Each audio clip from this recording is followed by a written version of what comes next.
In this program, we will look at a different way to make colors, and we will also look at the use of scroll bars. So we will start with this form, and let's take a look at the properties panel to see what the name of some of these are. So let's view the properties window. So this form, we just have 3 labels for red, green, and blue, and we have 3 text boxes which we will use to type in a shade of the red, green, and blue.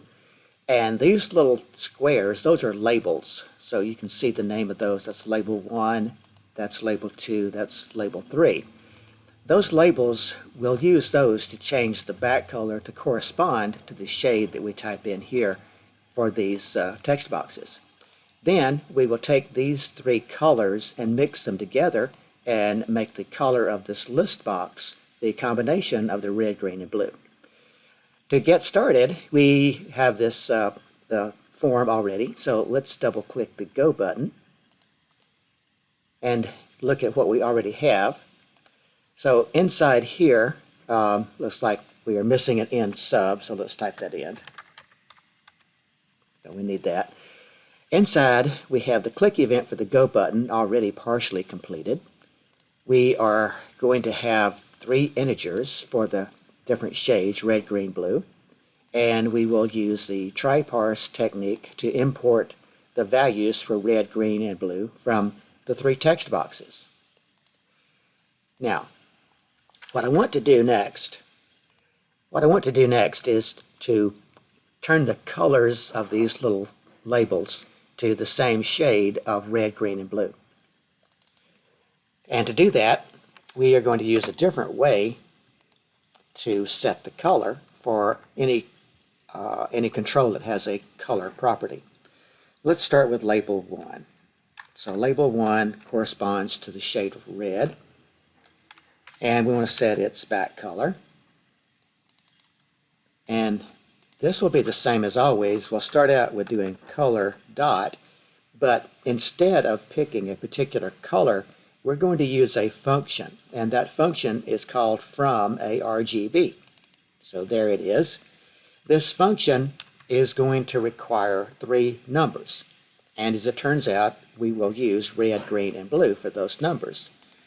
The order of these has to be in the following. It has to be red, then followed by green, and followed by blue. This first label, label 1, that only shows the shade of red. So I will use red and then 0 for green and another 0 for blue. To set the shade for the green, we'll do label 2 dot back color, and that's equal to color dot from ARGB again. But this time we want the shade of green. So 0 for red, whatever the value is for green, then 0 for blue. Then finally, if we want to get the shade of blue, then we'll set that as the color for label 3. So color dot from ARGB, this time 0 red, 0 green, but whatever the shade is that we've typed in for blue. So this function, this from ARGB, it allows us to pick a number between 0 and 255 for each of the shades red, green, and blue. Well, let's run the program at this point and see how this works. So here's the form. So let's type in a value for red. Now the number has to be between 0 and 255. So let me just choose 200. Then when I press go, then you'll see that the shade of red shows up here. Green and blue both have 0 at this point, so their shades are going to be black. So let's increase the shade of green, set it to 255. So now you can see that bright green. And if we want a dark blue, we could type in a smaller number like 150. And then you could see the dark blue. So visually then, you can see the shade that corresponds to the number that we put here. The brightest shade we can have is 255. So let's make that the brightest for all three. And we press go. So here are the three brightest colors or brightest shades of red, green, and blue that you can get. And as you decrease these values, the darker they get. So 100 is going to be very dark. So you can see that it's hard to even tell there's some color there. Okay, now let's mix these colors together and make the back color of the list box the result of the three colors combined. So let's quit. I guess the quit button doesn't work, so I'll have to click the X up there. Okay, now I want to fix that, so I'm going to go in and double click on the click button, the quit button, so that's an end. Then we'll come back here. Now double click with go, and let's add a line that will allow us to mix these three colors together and make that the back color of the list box.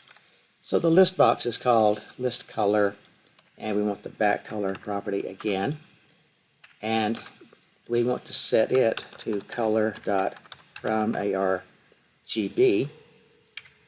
But this time we want to use all three of our variables: red, green, and blue. So what this will do is it will take the shade of red, green, and blue, it will mix them together and show us the resulting color. So let's start it up again. Now let's type in some values. Let's make a dark red, say a bright green, and a pretty bright blue, say 225. Now when I click the go button, the shades will show up here in these, as before, these little squares, but these shades of red, green, and blue will now be mixed together and will show up over here. So now we have this, this bluish green color. Then you can change the numbers and see how this color changes. If we want to make the red brighter, then we'll make that 200. We'll click go, and you can see now that it's changed the color here. If we want to take out some of the green, have a lower number, click go, and now the red and the blue dominate, so we get this purple color. We can go from 0 to 255 on each of these. That gives us a total possibility of over 16 million colors. Of course, we can't distinguish those all just with the naked eye, but those are that many possible colors available. Okay, so let's quit, and the comment will even tell you here that by having 256 shades, including 0, if you have 256 cubed, you get 16.77, so that's that many possible colors that we can have. And we can do that by using this from ARGB function. We couldn't do that earlier when we just opened up our properties panel. We clicked on the color and we chose from about 20 or so swatches. We just picked those colors. But now we can choose any color that we want. Now let's go back to the design view and let's add some new controls. I want to add some scroll bars that allow us to control the changes of color instead of typing in the values here. Now that we're adding some new controls, we need to get some of the panels back on screen. So let's view our toolbox. So we need a toolbox over here that has all of the controls. And we also need the properties panel. So we'll bring it back as well. Now, the scroll bars are found under the All Windows Forms menu item. Okay, we've been looking at the common controls, but the scroll bars are not in there. But under All Windows Forms, if you open that up, then there are actually two versions of a scroll bar. Here is one called H scroll bar. That's a horizontal scroll bar, but I want to use a vertical one. So down near the bottom is VS or V scroll bar. So that's the one I want. So I will double click to add one to the form. So here's what the scroll bar looks like. I'll extend it, make it a little taller, a little bit more, and then we can move it around. I will go ahead and set the name property So this is going to be the scroll bar for red, so I'll just call it VSC red. Then, without doing anything else, I want to run the program and show you what the scroll bar does, how it behaves to begin with. You see that the scroll bar, now it has the tiny arrows at the top and the bottom, and if you click those, then this thing here, this little block called the thumb, moves. You can also take your mouse cursor, place it, hold down the button, and move it up and down. Okay, so we can do that, and you can also click between the thumb and the ends, and you can see that the thumb will jump a certain amount. So all that functionality comes with the scroll bar when we place it on the form. Now let's see how we can set the properties for these things. So I'll stop this, and I will click the scroll bar. Then let's look at the properties panel. There are 5 properties that I want to go over. The first 2 will be the minimum and the maximum. This just represents the extent of the range of the scroll bar in numbers. So this goes from 0 to 100 to begin with. Well, we want 0 to be, that's a good number. We'll start at 0, but the maximum for us is 255. So that would be the maximum value we'd want the scroll bar to have. Now, we can set the movement of this thumb by 2 things. Once, in one way, when you click the little arrows, then the scroll bar moves a certain amount. And secondly, when you click the space between the ends and the thumb, it moves a different amount. Those are set by the small change and the large change properties. So let's look for small change. The small change is here, and it defaults to 1. So typically you want your small change, you want this thumb to move a smaller amount, and roughly you need to click it about 10 times to get from one end to the other. So let's make our small change 25. The other is called large change. So that's how far the thumb moves when you click the white space between the thumb and the arrows, and it's usually bigger. So let's make that 50. Now let's run the program again and see how those changes impact our project.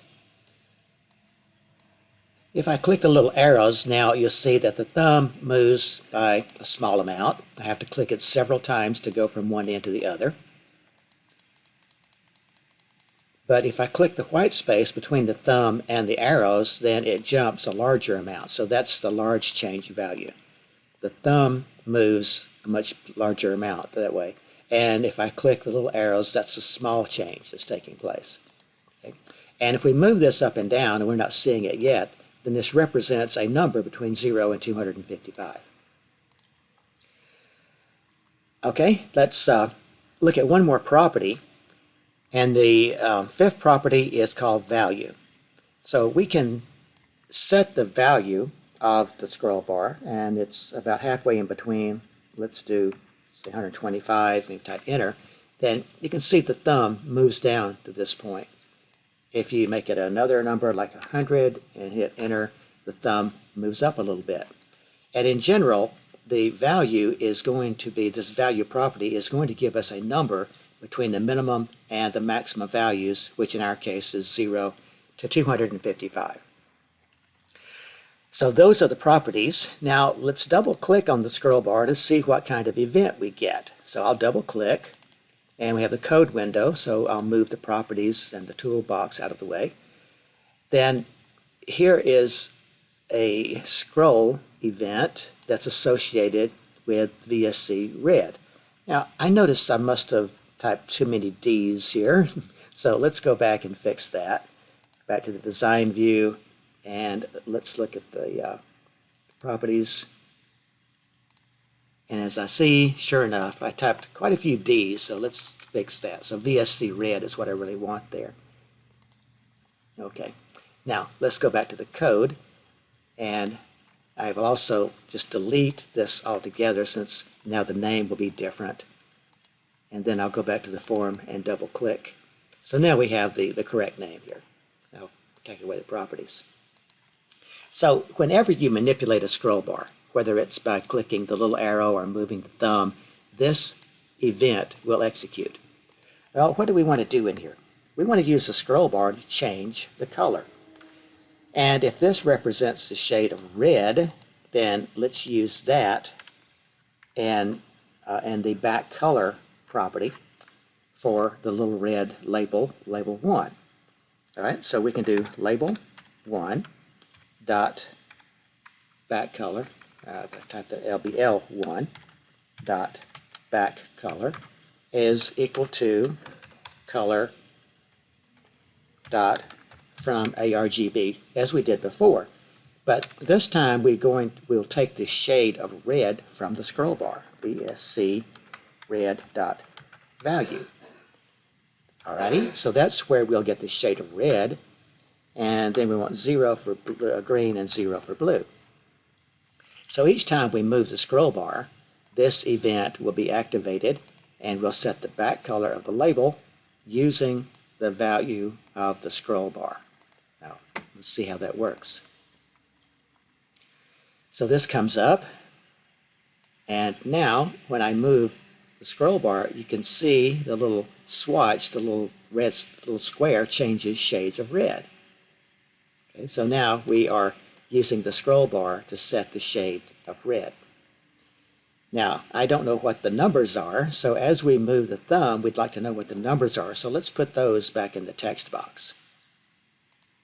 To do that, we have the text box, which is text red dot text is equal to whatever the scroll bar says, VSC red dot value. So that will just give us a visual idea, or tell us what the numbers are for the shade of red that we see. So this time, when we run it and we move the scroll bar up and down, then not only do you see the shade of red, but you actually get the numeric value for that shade as well. So that would be important if we find a shade we like and we wanted to remember it, we just have to write down the number. So now we have the scroll bar controlling the shade of red. We need to do the same thing for green and blue. So let's go do that. If we go back to the design view, then we'll need to bring back our properties panel again. So let's bring back the properties. And we can make a copy of the scroll bar we have. And you can use Control-C, or you can right-click and you can do a copy. Then we'll paste it in and position it here. And we'll paste again. And then we have all three.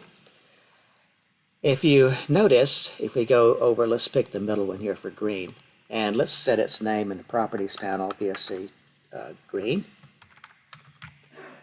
Then you'll notice that the maximum is still the same. Minimum, the large change is 50, the small change is 25. So when we made the copy and pasted, we retained all of those properties.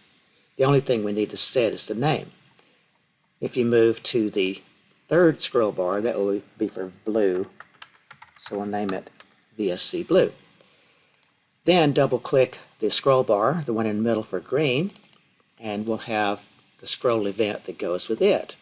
It'll be very similar, so I can actually copy the two lines that I just did for VSC red, and I can paste them in here, and then make some changes, edits here. So that will be label 2. And everywhere we see red, we want to change that to green. So there's red, green. Now up here, this first position is for red, so we need to just replace that with 0. And the position for green is the middle one, so we'll use the scroll bar, VSC green dot value. Now let's go back and do the blue scroll bar. So we'll double click it, and we can paste in the lines of code, and this time edit, make that 3. Then everywhere we see red, we want to make that blue. So blue over here. And this time we want 0 for red, 0 for green, but VSC blue dot value for the shade of blue. Now we can run the program and we can manipulate the shades using all 3 of our scroll bars.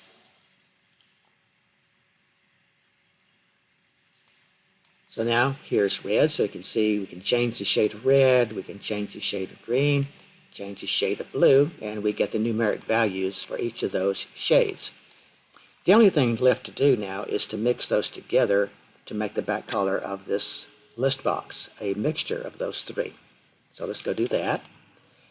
Each time we move a scroll bar, we want to mix together the colors and show that mixed color as the back color of the list box. So we need another thing. Similar to what we did up here, we had red, green, and blue mixed together. We want to do the same thing, but we want to use the scroll bar values instead. So I will copy that line, I'll paste it here, and then instead of using red, green, and blue, we want to do VSC red dot value. We want to use VSC green dot value. And finally, VSC blue dot value.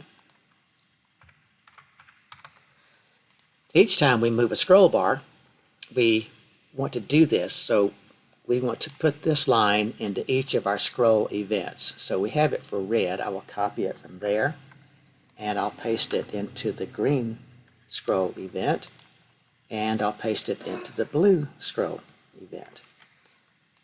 Now let's run the program again. This time, when we move the scroll bars, then we see the mixture of colors. So that is much nicer than just typing in some numbers and then pressing go. We can instantaneously see what the shades are, and this would allow us to find a color that we like, and then when we find the color, we could write down those numbers and remember it for later use.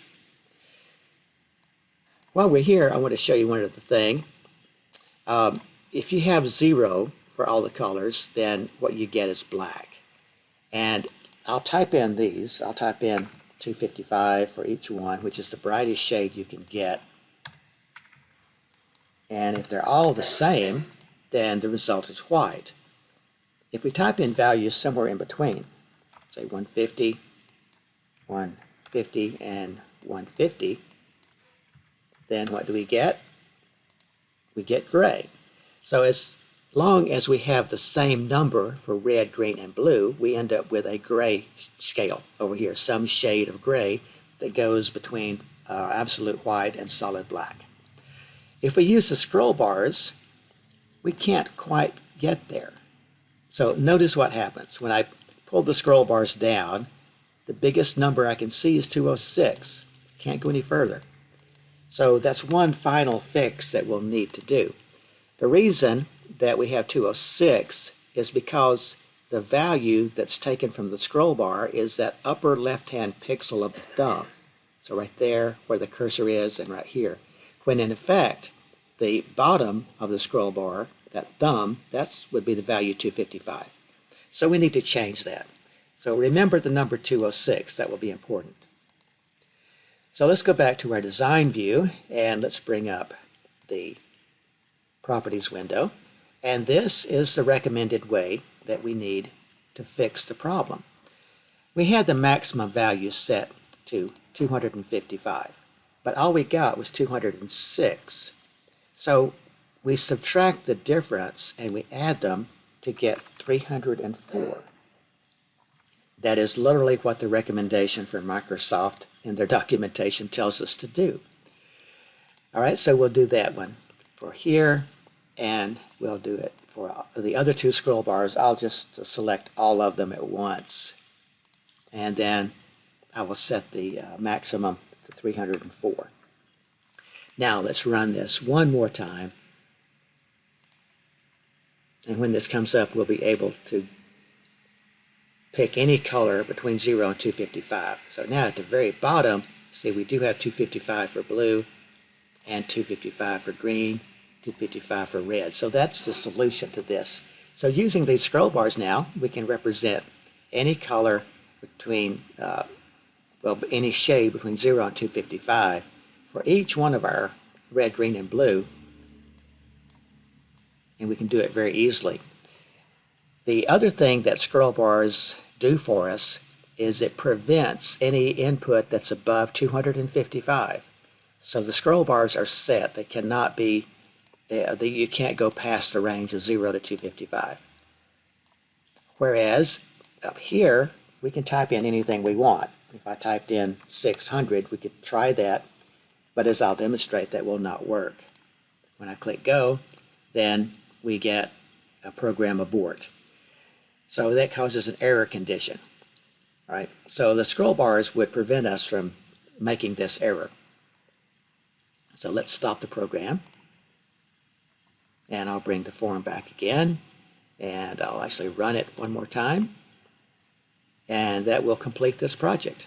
So now you can play around with the color picker, and you can find various colors that you like. So that's the end of this video.